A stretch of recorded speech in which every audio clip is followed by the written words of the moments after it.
international agreements on climate change have so far neglected to include a gender component despite gender's omniscient presence and acceptance in all major international agreements, therefore neither accurately addressing the needs of those most vulnerable, nor including those voices equally well positioned to contribute to solutions in their communities and at the national, regional, or global scale.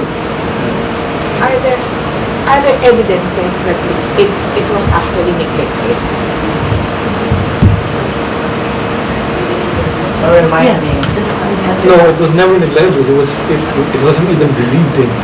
People were debating about climate Maybe change. there is no awareness. It's not really neglect. But You're referring to global agreements on climate change. Global agreements on climate change, meaning the process also neglected the gender issues. maybe because it's not so clear.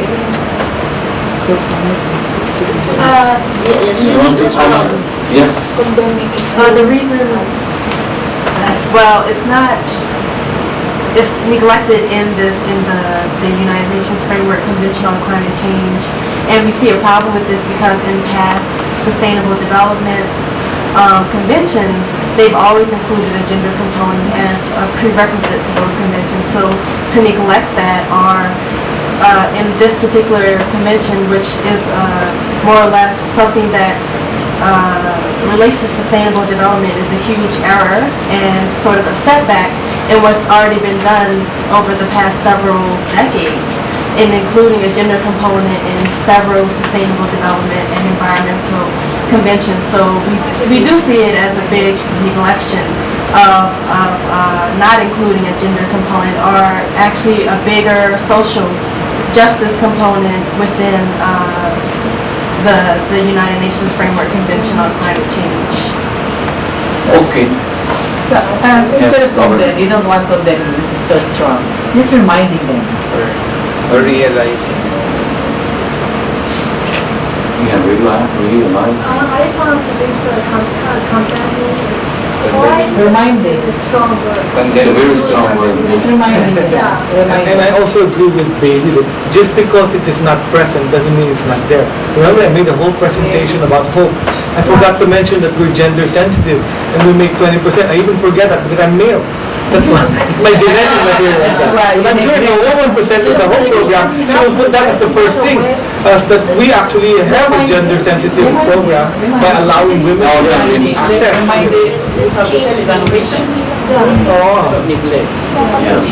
And if this is accepted as a fact, then there has to be some evidence that this should be shown. There has to be evidence-based, and that would require reviewing the process that led to these agreements. And I agree with Dr. Gaddafi that, when we talk about accuracy,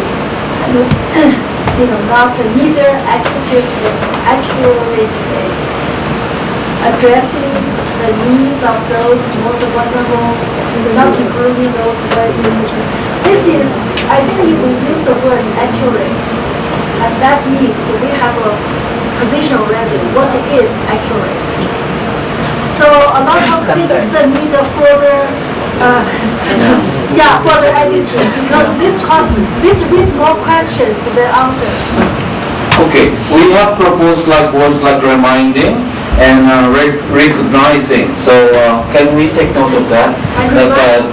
Reminding or recognizing. So those are possible Alternatives. alternative Wording. And put don't delete that, put in the bracket. Let me just be frank with my feelings. No, I am of course a woman. I think I have a good role in disaster, but sometimes I don't understand when we talk of gender sensitivity in terms of disaster. We always say that women are vulnerable, but facts tells me that women are not vulnerable in disaster, especially in the Philippines. who are the number one mortalities in the Philippines? It's men, actually. It's not women.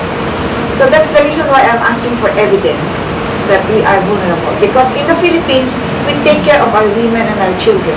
We don't let them go out to the houses when it's raining.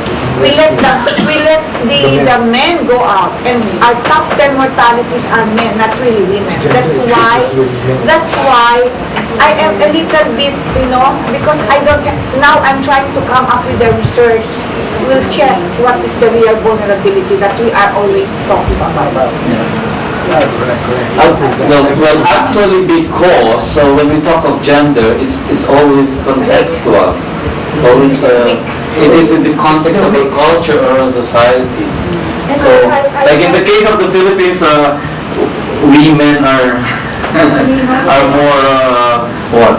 But gender means male and Yeah. female. Yeah, Gender doesn't mean female. Yeah. Exactly. But I think in most cases, yes, if you look at it as a whole, there is a disadvantaged situation of women. Yeah, as a whole, yeah.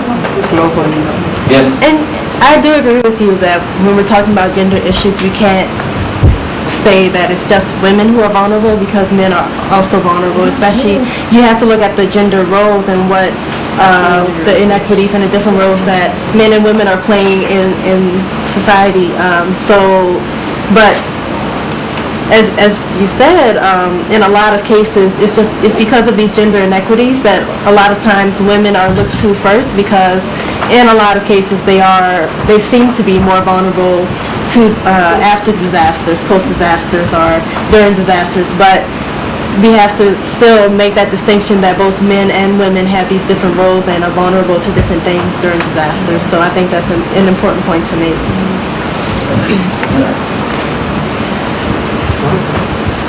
And when we talk of gender, it involves relations, social relations. So it becomes relative or to a society. Okay, so where are we now? But we take note of that comment. I will add 2 paragraphs. We go through this. Okay, then. I will put my 2 paragraphs. Okay, sure. I put here. Okay. So herein declare that women must be recognized and included as powerful agents for change, whose full participation, mitigation, adaptation policies initiatives is critical and must be ensured that women and gender experts participate in all decisions related to climate change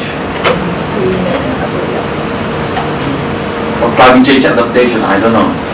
There is I think it's good gender experts participate in all decisions, but very often I realize if a person is only gender expert, there is also a limit for the gender expert to influence the decision, because they cannot come up with a concrete proposals related with the technical aspects, because both disaster risk reduction and climate